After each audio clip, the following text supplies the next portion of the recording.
Study IQ IAS. Smart aspirants number one choice. AI हर जगह छाया हुआ है। आज का जो समय है वह आर्टिफिशियल इंटेलिजेंस के बिना या मशीन लर्निंग के बिना अधूरा है। हर एक फील्ड में इसके इनपुट का आप यूज़ कर रहे हैं। आप किसी भी फील्ड से आते हैं, फ़र्क नहीं पड़ता है। यूपीएससी ने कहा कि हम क्यों पीछे रहें, हम भी एआई का जलवा बिखेरते हैं यूपीएससी में। लेकिन आपके लिए बहुत ही खतरनाक खबर है। आप अगर यूपीएससी की तैयारी कर रहे हैं तो अब कमीशन ने इंट्रोड्यूस कर दिया है एआई को, और ये बदले हुए जो नियम हैं आपके लिए जानना बहुत ज़रूरी है। किस तरीके से आपकी जो मेहनत है इसको ये बर्बाद कर सकते हैं, किस तरीके से आप जो कुछ गलतियां कर रहे हैं वह पूरे तरीके से बेनकाब हो सकती हैं। यूपीएससी लेकर आया है एआई, और इसके लिए कुछ रूल्स यहाँ पर बदले जा रहे हैं। जो रूल्स पहले थे लेकिन अब नहीं हैं। नए नियम कौन कौन से होंगे ये आपको जानना बहुत ज़रूरी है। अगर मैं आपसे यूपीएससी की बात करूं तो बहुत ही इम्पॉर्टेंट, बहुत प्रेस्टिजियस एग्ज़ाम है इस देश का। इसको मुकम्मल करने के लिए पेपर लीक और करप्शन जैसी साजिशें तो नहीं हो पाती हैं, लेकिन लोग दूसरे तरीके से फ्रॉड कर लेते हैं। दूसरे तरीके से फ्रॉड कैसे करते हैं? कोई अपने अटेम्प्ट को गड़बड़ करने की कोशिश करता है, कोई अपने सर्टिफिकेट को चेंज करने की कोशिश करता है। इस तरीके से जालसाजी करके कैसे भी यूपीएससी में आना चाहते हैं। एक बहुत ही फेमस केस आपने सुना होगा जिसको हम लोग पूजा खेड़कर केस के नाम से जानते हैं। 2022 यूपीएससी एस्पिरेंट यूपीएससी में सिलेक्टेड कैंडिडेट हैं, लेकिन बाद में 2024 में पता चलता है कि इनके द्वारा कुछ गड़बड़ी की गई, और जब गड़बड़ी की गई तो उसके बाद फिर उन पर कार्रवाई हुई और फिर वो रिजल्ट मिला, फिर जस्टिस मिला लोगों को जो उन्होंने गलत किया था।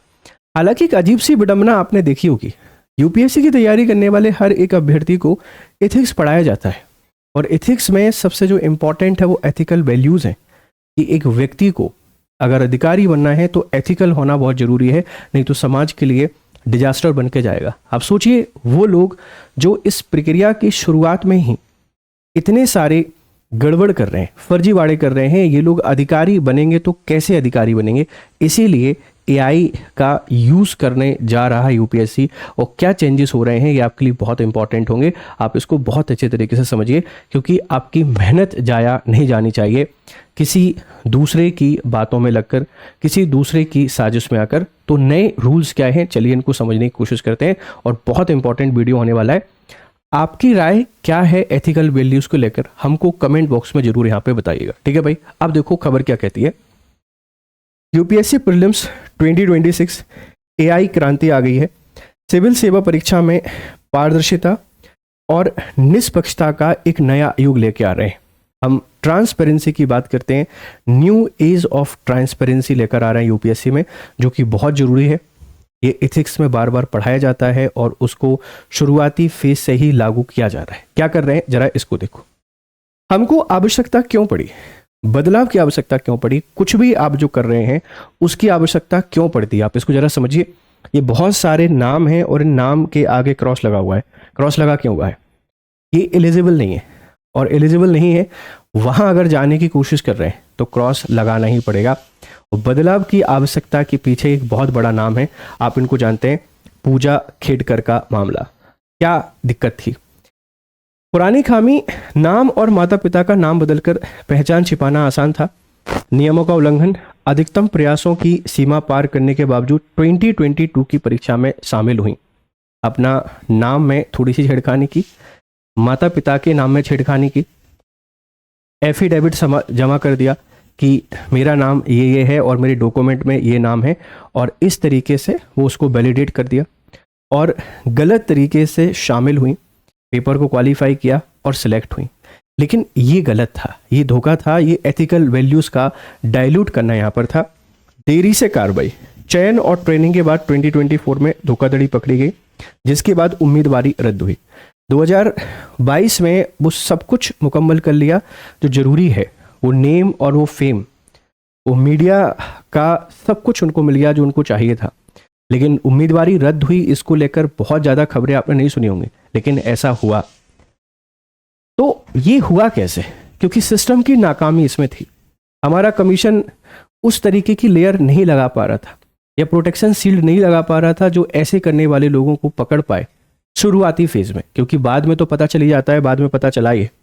यूपीएससी ने परीक्षा प्रक्रिया के शुरुआती चरण में ही कड़ी जांच लागू करने का निर्णय लिया। मतलब पूजा खेड़कर ने एक जो काम किया, उसके बाद यूपीएससी अब जागा है कि प्रारंभिक जो चरण है इसमें ही सर्विलांस को काफ़ी मजबूत कर देंगे। अच्छा, आपने देखा होगा 2018 के बाद से कमीशन ने प्रीलिम्स का जो रिजल्ट है ये नेम वाइज जारी करना शुरू किया है। पहले नहीं करता था। पहले क्यों नहीं करता था? क्योंकि पहले रोल नंबर से जारी करता था। उस बिहाफ पे बहुत सारे ऐसे लोग होते थे जो सिलेक्ट नहीं होते थे, लेकिन फिर भी अपने आप को सिलेक्टेड अनाउंस करके बढ़िया रेबड़ी खा रहे होते थे। अब क्या किया 2018 या 19 से कि भाई हम अपना नाम वाइज रिजल्ट जारी करेंगे, जिसका भी नाम है कोई भी चेक कर सकता है। तो उसके बाद से फर्जी प्रीलिम्स क्वालिफाई करने वाले बहुत सारे लोग बच गए, बहुत सारे लोग रुक गए। अब इसी तरीके का काम यहाँ पे किया जा रहा है कि गड़बड़ी या धोखाधड़ी से अटेम्प्ट देने वाले लोगों को रोकने के लिए एआई टूल का उपयोग यहाँ पे किया जाएगा। ठीक है, अब देखो यूपीएससी के मूलभूत नियम क्या है। अगर आप अनरिजर्व कैटेगरी से आते हैं तो 6 अटेम्प्ट आपको मिलते हैं 32 ईयर्स की एज तक। या तो आप 6 अटेम्प्ट पूरे कर लीजिए या 32 ईयर्स आपकी एज हो जाए, अब आप अनरिजर्व कैटेगरी से यूपीएससी के लिए एलिजिबल नहीं है। ठीक है, ओबीसी 9 अटेम्प्ट मिलते हैं 35 ईयर्स मिलती है, इसके बाद आप एलिजिबल नहीं है। और आप SC ST से आते हैं अनलिमिटेड है और 37 वर्ष की आयु तक आप पेपर यहाँ पे दे सकते हैं। देखो वैसे मेरा मानना है कि यूपीएससी जैसा जो प्रेस्टिजियस एग्जाम है आप इसको 2 और 3 अटेम्प्ट ही दीजिए।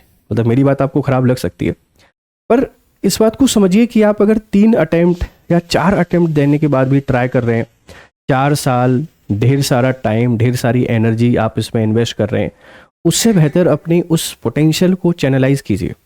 3 पूरी शिद्दत से दीजिए। उसका फ़ायदा क्या होगा? अर्ली एज में सिलेक्ट होंगे, मोर एनर्जी आपके पास होगी और मोर पोटेंशियल के साथ आप पेपर देने के लिए जाएंगे। अब एक व्यक्ति 37 ईयर्स की एज में या 35 ईयर्स की एज में ऑफिसर बन भी जाता है। वो व्यक्ति 22 या 23 साल की उम्र से जो उसका संघर्ष शुरू हुआ है वो उसको 12-13 साल उसने कैरी किया है। उस संघर्ष में फ्रस्ट्रेशन है, उसमें डिप्रेशन है, उसमें बहुत सारी टूटी हुई उम्मीदें हैं। अब उन सब के बर्डन को लेके आगे बढ़ेगा तो वो एफिशिएंसी हमको देखने को नहीं मिलेगी। हालांकि ये बात बहुत सारे लोगों को खराब भी लग सकती है, अरे हमको लेट ही पता चला। लेट क्यों पता चला? पहले आपको पता होना चाहिए था। तो ये बेसिक नियम है और इनमें अगर आप छेड़खानी करते हो, जैसे मान लो 6 अटेम्प्ट है पूरे हो गए, अब आप छेड़खानी करके ओबीसी का सर्टिफिकेट कुछ बनवा लो तो आपको ज़्यादा अटेम्प्ट मिल जाएंगे। ओबीसी के 9 पूरे हो गए, आप SC ST में आ जाओ। तो ये सब कैसे हो सकता है? जब डॉक्यूमेंट में आप किसी भी तरीके की गड़बड़ी करेंगे तब ये आपके पास संभव है। क्लियर है? इसी को रोकने के लिए अब यूपीएससी लेकर आया है एआई टूल। क्या करेंगे देखो, समझो जरा। पुरानी व्यवस्था क्या थी? जांच का चरण इंटरव्यू के समय आयोग उम्मीदवार प्रीलिम्स और मेंस यहाँ पर दे सकते थे। तरीका मुख्य रूप से मैनुअल जांच यहाँ पे होती थी। पहले इंटरव्यू के टाइम पे क्रॉस वेरीफाई करते थे कितने अटेम्प्ट हुए हैं कितने नहीं हुए हैं, लेकिन अब क्या होगा? प्रीलिम्स आवेदन के समय पहले ही कर दो, है ना? नई व्यवस्था 2026 से पहले ही चेक कर लेंगे। परीक्षा से पहले ही आयोग उम्मीदवारों को बाहर कर देना। ऐसा क्यों सर? देखो समझो, मान लो 500-600 बच्चे ऐसे हैं जो गलत तरीके से पेपर देने आ गए प्रीलिम्स का और उनका प्रीलिम्स निकल जाएगा। तो ऐसे बच्चे जो एलिजिबल थे और इनके कारण वो बाहर हो गए तो उनके साथ इनजस्टिस होगा। इसीलिए ये सिस्टम जरूरी है कि आप पहले ही आइडेंटिफाई कर लो कि कौन ऐसे लोग हैं जिनको आपको बाहर करना है। तरीका आधार और एआई आधारित ऑटोमेटिक जांच। या तो आधार से वेरीफाई करा दो भाई, आपने पहले भी आधार लगाया होगा, आप फिर भी आधार लगा रहे हैं। और एआई जो है, एआई बहुत बारीकी से चेक करेगी पिछले 15 साल का डेटा कि आप कभी भी एंटर हुए हैं या नहीं हुए हैं। इसीलिए जो फेक अटेम्प्ट है या डॉक्यूमेंट में कोई करेक्शन करके आप आ रहे हैं या गलत तरीके से यूपीएससी का पेपर देने आ रहे हैं तो अब नहीं आ पाएंगे। फर्जीवाड़ा करने वालों के लिए यूपीएससी एक एआई रेवोल्यूशन लेके आया है, ध्यान रखिएगा। ठीक है भाई, चलो अब ये क्या करेगा? सुरक्षा के 2 नए स्तर है। पहला है आधार प्रमाणीकरण। आधार प्रमाणीकरण सेल्फ आपके पास है, उम्मीदवारों के लिए स्वैच्छिक विकल्प है। यह सुनिश्चित करता है कि आवेदक अद्वितीय और डुप्लीकेशन असंभव है। मतलब आधार जब आप लगाते हैं तो ये तय करते हैं कि आप ही हैं, कोई और यहाँ पे नहीं आ रहा है पेपर देने के लिए। एआई डी डुप्लीकेशन, जो आधार का उपयोग नहीं करते हैं उनके लिए 15 साल की डेटाबेस को स्कैन करने वाली उन्नत आर्टिफिशियल इंटेलिजेंस टेक्निक यहाँ पे डेवलप किया है, एआई टूल डेवलप किया है जो लास्ट 15 ईयर के सारे डेटाबेस को एनालाइज करेगा। आपकी कोई भी इन्फॉर्मेशन उससे मिलती है तो बता देगा आपने कितने अटेम्प्ट दिए हैं कितने नहीं दिए। ठीक है, तो आधार एक तरीका है। दूसरा एआई मॉडल को लेके ये आ गए। अब देखो, 8.8 लाख कुल पंजीयन 2026 में, और 25 में 9.5 लाख जो थे उससे भारी गिरावट आई है। अब इसकी वजह ये नहीं कि मोह भंग हो गया है, इसकी वजह है ये तकनीक, डुप्लीकेशन नहीं हो पा रहा है नाम में, जाति में, दूसरी चीज़ में। तो तकनीकी जो मजबूती है या तकनीकी सुरक्षा के कारण जो फर्जी आवेदन है उनमें कमी हमको देखने को मिली है। हालांकि 94 उम्मीदवार ऐसे थे जिन्होंने आधार के थ्रू स्वयं प्रमाणित कर दिया था, लेकिन फिर भी जो 49,000 उम्मीदवार ऐसे थे बिना आधार वाले थे, एआई के द्वारा इनकी सघन जांच यहाँ पे की गई। अब आप चौंक जाओगे, कैसे चौंक जाओगे? देखो भाई हुआ क्या, इसमें आप देखिए 569 सिविल सेवा प्रीलिम्स के आवेदन रद्द किए गए आयु सीमा या अधिकतम प्रयासों को पार करने के कारण। 569 में से 133 ऐसे थे जिस श्रेणी बदलाव शिफ्ट का दुरुपयोग करने पर पकड़ा गया, और 69 भारतीय वन सेवा परीक्षा के उम्मीदवार की पहचान कर उनको बाहर किया गया। मतलब टोटल देखा जाए तो आप देखेंगे 620 या 30 ऐसे लोग हैं जो गलत तरीके से प्रीलिम्स का पेपर देने आ रहे थे। किसी ने अटेम्प्ट में गड़बड़ी करने की कोशिश की, किसी ने कैटेगरी बदलने की कोशिश की।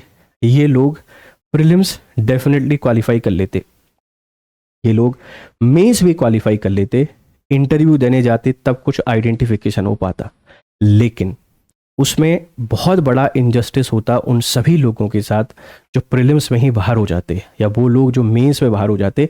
इसीलिए ये गलती पकड़ना बहुत ज़रूरी था, और इसीलिए जो एआई टूल है एक वरदान के तौर पे काम करेगा, एक बहुत बड़े टूल के तौर पे काम करेगा यूपीएससी प्रीलिम्स में होने वाली जो गड़बड़ी है इनको रोकने के लिए। ठीक है, अब देखो ये कैसे काम करता है।